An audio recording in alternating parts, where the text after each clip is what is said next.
안녕하세요, 세요실록입니다.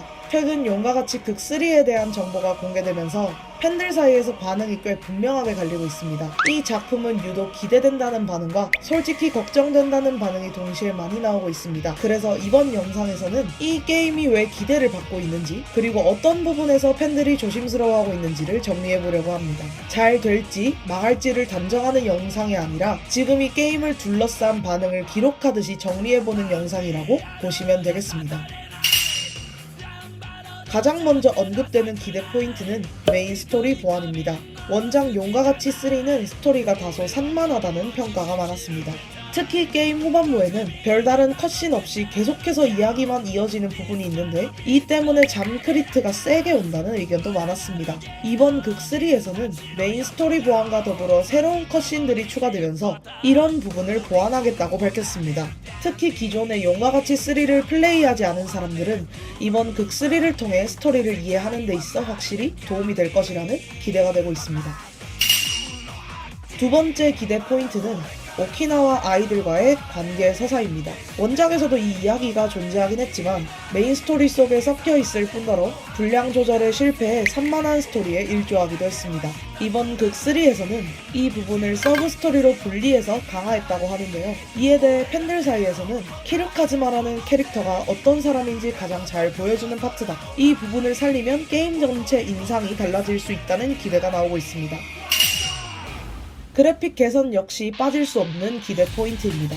원작 용과 같이 3는 지금 기준으로 보면 확실히 세월의 흔적이 느껴지는 게임입니다. 가드가 지나치게 단단하다는 이유로 가드만겜이라는 말이 가장 컸죠. 이번 극3에서는 당연하겠지만 그래픽 전반이 개선되면서 적어도 시각적인 부분에서 부담이 되는 게임은 아닐 것입니다. 마지막 기대 포인트는 미네라는 캐릭터의 서사 보완입니다. 원작에서는 미네가 가진 설정에 비해 서사가 충분히 풀리지 않았다는 아쉬움이 꾸준히 언급되어 왔습니다. 왜 그런 선택을 하는지, 어떤 감정으로 움직이는지에 대한 설명이 부족해 최종 보스로서의 설득력이 약하다는 평가도 있었습니다. 이번 극3에서는 외전 다크타이즈를 통해 미네의 서사를 따로 풀어주는데요. 이를 통해 스토리 전체의 완성도가 꽤 달라질 수 있다는 기대가 나오고 있습니다. 이 부분은 원작을 이미 플레이했던 팬들도 가장 주목하고 있는 변화 중 하나입니다. 하지만 기대가 있는 만큼 걱정 포인트도 분명히 존재합니다. 가장 많이 언급되는 걱정은 원작 스토리 자체에 대한 평가입니다. 용과 같이 3는 팬들 사이에서도 스토리가 산으로 간다, 솔직히 시리즈 중에서는 노잼에 가깝다라는 평가가 꾸준히 따라다녔던 작품입니다. 컷신을 추가하고 연출을 보강한다고 해도 스토리의 큰 틀 자체가 완전히 바뀌는 것은 아니지 않느냐라는 우려가 나오는 이유입니다. 그래서 반응도 보완에는 한계가 있을 것 같다, 아무리 고쳐도 근본은 그대로일 수 있다는 조심스러운 의견이 함께 나오고 있습니다. 두 번째 걱정 포인트는 캐릭터 페이스 모델링 변경입니다.